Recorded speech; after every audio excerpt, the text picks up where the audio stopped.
That's the internet for you right there. It's incredible. Like, I had penguins in my house 2 days later. I mean, talk about cultural diffusion. Talk about globalization of re-globalization is what we call that. So I'm taking British culture back here, right? I mean, that's fascinating. So the internet is huge for seeing what's cool. The advertising, you see advertisements on the internet make an impact, huge impact, right? So when people from other countries see McDonald's and that kind of thing, that's a big deal to them. I mean, they buy into our cultural, ways here, and they think everybody in the United States loves McDonald's. They think that's our idea of high culture food, right? And let me just, let me get to the third example of globalization here. So we have the internet, we have war, and then we have cheap transportation, cheap delivery, cheap shipping. Shipping rates have gone massively down. The proliferation of shipping, that's a gigantic business, especially with the big ships, like the literally shipping, of goods across countries. So shipping, the internet, and war. Those are the three big things that have made globalization explode in the last 20 years. Big time. So let's talk about this idea of how globalization will impact an area. So here I want to tell you guys about one area. Well, let's talk about obesity rates before I do this. Anybody know what country leads the world currently now in per capita basic metabolic measurements, for obesity? It is not the United States. I'll give you a hint. Anybody know? Yes. It's Mexico. Yeah. Mexico now leads the world in obesity. Fascinating. And now this has roots in sociology as well. After NAFTA, after the free trade agreement of NAFTA, believe it or not, it's the 11th largest economy in the world. It's just we see Mexico as being poor as Americans. We see people coming to the United States to get opportunity and stuff. But in actual reference to the whole world, you guys, it's the 11th largest economy in the world. So it's not that, you want poor? There's places that are way poorer than Mexico, all right? So one of the things that's happened after NAFTA is the amount of access, we're talking about access and selection to food products has gone up. And NAFTA, guess what the United States has kindly gifted Mexico with? Processed, crappy, high-fat, low-nutrient-dense foods. All right? So when you go to Mexico, write them down. When you go to Mexico, no, don't write down. I'm telling him to write down his question. You don't have to write that last thing down. When you go to Mexico, one of the things that you'll notice when you go internationally is you feel like you're at home. You're like, wait a minute, I can go get a McDonald's. Pizza Hut's ridiculous. Like I was somewhere in Southeast Asia and I'm like, Pizza Hut? Really? They have a Pizza Hut here? And they're like, yeah, I have pineapple and ham pizza. And I'm like, what? Southeast Asia, crazy. So, anywhere you go, it's like one big culture. Now, you can make an argument sociologically by saying, what was it I told you about food? How food, cultural identification for conflict. So a lot of people look at, this is a very contentious topic. A lot of people look at globalization and they're like, yes, we're becoming one world. And a lot of people look at globalization and go, no. What's happening to my culture and my ethnicity? We're losing it. We're losing our culture. Because who's setting this culture that's going across the world? What's the word that we use? This is what I'm trying to get you guys. Somebody give me the word that who sets what's valued in our culture. Remember we talked about this in the culture chapter. It's a 2-word identification phrase. Somebody gives me this right now and I'm going to give you, I don't have my damn coins with me, but what do I have? I got a quarter and you can cash it in for 5 points. Who's got it? Yes, let's go with you. No, but that is a good term. And then I'll get to you because I know you've been nailing it. Yes? I want to say higher roles, higher powers. Everyone's looking back. I can feel everybody looking back in their notes right now. I hope she doesn't get it. Give me 2 more seconds. I'll get it in my notes. Come on, somebody. This is what I want you guys to learn in here. And I'm stopping in model. Yes? The ruling class? Kind of. Yes. Dominant ideology. Dominant ideology. The dominant ideology is who is in power is going to set what is valued culturally. So who in the big scheme of the world right now, who's the final superpower? The United States, even though some people think we're a declining superpower, it's the United States, right? So who's going to tell you what to value in food? The dominant ideology. And what's the easiest, most marketable, recognizable thing? The Golden Arches, Pizza Hut, all these kinds of these processed foods that we have, they are over there, guys. There's so many McDonald's in Spain, it's unbelievable. They think that this is what we like, all right? And so this is what they buy, all right? So fascinating to see how all this plays out sociologically, and we've globalized. Now, Mexico's number 1 for obesity. Number 2 is still the good old US of A for obesity, okay? Although the first year in I can't remember how many, 25, 30 years, it's flatlined. Our obesity rates have stopped, and they're stagnant now. They've always been going up. So that's really interesting why that's happening right now in the United States. So you got, for the first one, you got Mexico. The second one would be the USA. The third one, with the Mexico one, is fascinating. It goes beyond us just giving them crappy food products. There's other things that are happening there as well. That's a whole nother class. USA is number 2. Number 3 right now is, anybody know what number 3 is? It's going to trip you out here. China. It's China's becoming really high up there. Is the UK? Yeah, that's a trick question. The UK, and then number 4 is Hungary. I know, that's funny, isn't it? Well, if you lived in a country called Hungary, you'd be hungry all the time, I guess. So Hungary, but there's reasons for that too as well, and a lot of that has to go with the exporting after they were Eastern Bloc. They became radically westernized, and they just welcomed all this Western culture into their country. But the other ones that are massively increasing, this one's going to trip you guys out, is India. Now, when you think of India, what do you think of? You think of Slumdog Millionaire, right? You think, because I know how you guys are all media culture kids, you think of movies, right? You think of Slumdog Millionaire, you think of starvation, you think of Mother Teresa, Calcutta, you think of all these kinds of things. The last thing you think of is obesity. That's the last thing you're going to think of. However, since we have outsourced a lot of our business, and since the tech boom has happened, India has been a epicenter of the European continent and also over in Southeast Asia continent for production and for working in technology because they're highly educated. So they've gotten a lot of money.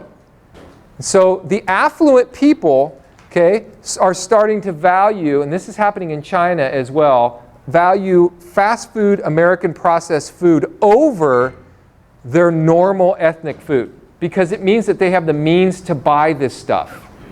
Okay, and the United States is the dominant ideology around the world, cultural imperialism, right? So we are really selling them this bill of goods. And so the people with the money are like, yes, right, USA, let's give me some McDonald's, right? And so massive amounts of increase in obesity rate with their children in India right now, which is mind-blowing. China's the same way. Let me tell you about Japan. This would be a good term paper here. You started with food. Japan, during some of their particular holidays, they eat at home together. Their food of choice in Japan is Kentucky Fried Chicken during this holiday.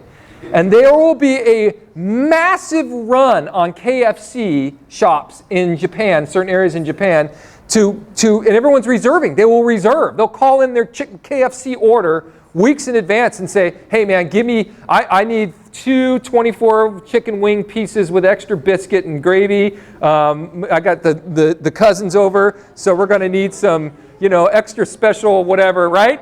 And they'll pre-order it. So KFC is trying to ship bigger shipments over to Japan so that they can supply the demand over there during their holiday. Now, us in the United States are like, what in the hell is going on over there? What KFC really? Like, wow, to us. But you have to understand the cultural relativism, okay, another good term that we learned of this, okay, and the dominant ideology that's playing here. It's very, very much value to us, okay? So you have this thing where people that are affluent in other countries will criticize the United States about our crappy food. But those are people that are of a certain class. And that's the last thing I want to put down here for food right now. Food and class. In the United States, if you are eating a 8-piece chicken wing meal from some Sonic or something like that, right?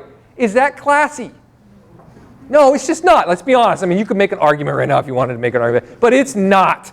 Okay? It's not classy, right? So in China or India or something like that, Sonic would be like, whoa, I've seen that in a movie or something, right? So it would have this whole higher class standard to it. So let's talk about what is classy to us in the United States, all right? We have things, we have these, and I want you to understand this concept because it plays into the sociology of food so well. We have this thing now called foodies. You guys heard of foodies? If you're a foodie, you're a food nut. And you're it's like people that are wine tasters and they're connoisseurs of these things. Even that word connoisseur is French, right? It gives us this higher class of distinction, kind of this, sophistication context to it, right? So you're a connoisseur of food. So you know what the good food is out there. Okay? You're going to tell you what the good quality food is and what the bad quality food is. There's a show on Channel 6, and I think it's called Food About Town. And it's 4 or 5 panel members, and Channel 6, Channel 9, PBS, and Public Broadcasting, and they get together and they review restaurants in San Francisco. High-level, high-class restaurants in San Francisco. Well, isn't that nice? They get together and they sit around a table and they talk about, well, I recently had dinner at Fugazi's, and while the handmade pasta wasn't up to par, it did have a drizzling of this kind of sauce and that kind of sauce. What are we talking about with class right there? They are separating and distinguishing themselves from the rest of us by having inside knowledge on food that you and I didn't grow up with our families. This is a language that they're talking that we don't know. Remember language and how it distinguishes people from different types of class and that kind of thing? This is the kind of thing that they're doing with food. They're talking about how I have a higher class status than you because I can review this new French restaurant and I know what types of food would be good and what types of food would be bad, how this would be prepared well, and is that impressive to some people? Okay, so to some people it would be like, dang, that's impressive. Like I would be like, wow, okay, not me, but I mean some people would be like, yes, that's really impressive. Some people in the United States, and this is where class gets very interesting in the United States, would say, that ain't real. That's fake. That is a protective classist built-in mechanism to validate where you're from and say, I'm more real than that. I eat real food. And if you don't think that the real food thing doesn't exist, it certainly does. Some people have this idea of what real food is, more hearty, more, and some people think, oh, that's not real food. That like, real men don't eat quiche, right? We've heard that, or steak.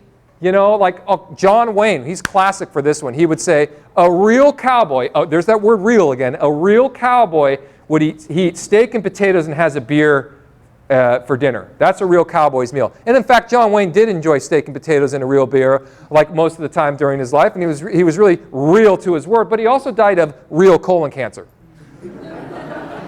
Okay? So you get this interesting dynamic that happens. What is more real than something else? It's a very classist reaction to things to say, no. You're fake up there, you pretentious, pontificating, French-loving people. We're real down here in this class, okay? So it's a fascinating dynamic that we have. But foodies, you could write a term paper on the sociology of foodies. Now, I added 2 letters to this. And all of a sudden, you've got a broad topic that turns out to be a very focused and specific topic that there's been research on it, on the culture of foodies. Qualitative research has been done on the culture of foodies in sociology. So, as you're searching, you're interested in food, all right? Okay, you just know that you're massively interested in food. I have a student that's checked in with me, and she said, look, I'm massively interested in the sociology of Disneyland. And I'm like, whoa, that's cool. The sociology of Disneyland. There's been a lot written on that. In my mind, I know what areas have been focused on. So when she's like, well, but what do you mean? Like the sociology of Disneyland, like what does that mean? Like what part of ethnicity, culture, globalization, class, all those things. These are the words that I want you to use when you're coming in and socioeconomic status. And there's others that we've talked about when you're trying to focus in what your topic should be, because the sociology of Disneyland doesn't mean squat. What's sociology of Disneyland? Like, what are you talking about? So basically she's saying, I really am fascinated with Disneyland.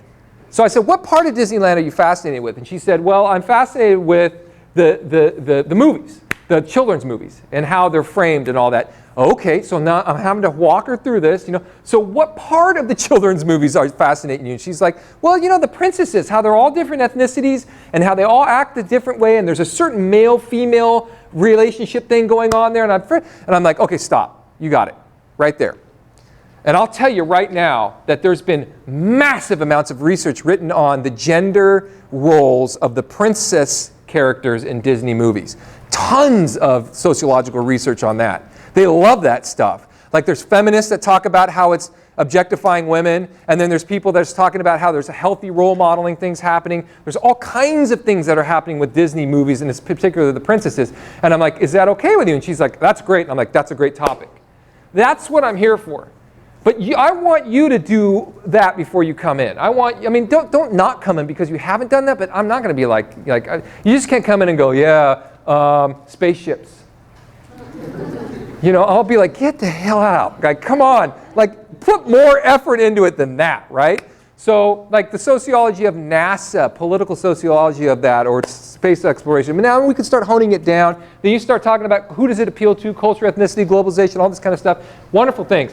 So this is kind of how you break down, okay, what you're looking at with food. Now, there's much more I could talk about right now, but one of the things I want to do with you right now is I want to show you 2 video clips, all right? And I want you to get a whole new spot on your 3-ring, so a blank piece of paper on your 3-ring binder.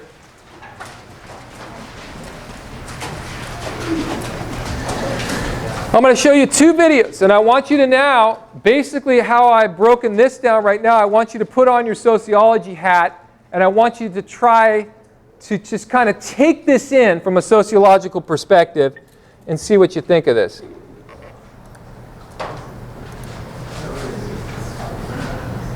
All right. 99 tacos for 2 cents? You can't do that. I'm looking at the sign and it says 99 tacos for 2 cents. Dude, it's 2 tacos for 99 cents.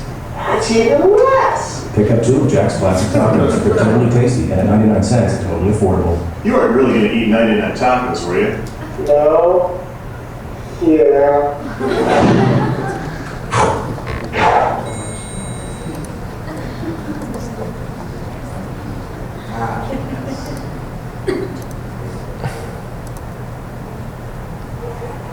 Would you rather have spoons for hands or elbows for ears? I'd rather have food. Let's make a late night foodie call and get my munchie meal with the new jalapeno burger. It's loaded with sliced and stuffed jalapenos, melting cheese, and spicy taco sauce. I'll eat it with my spoon hands. What? I can't hear you. Don't go to my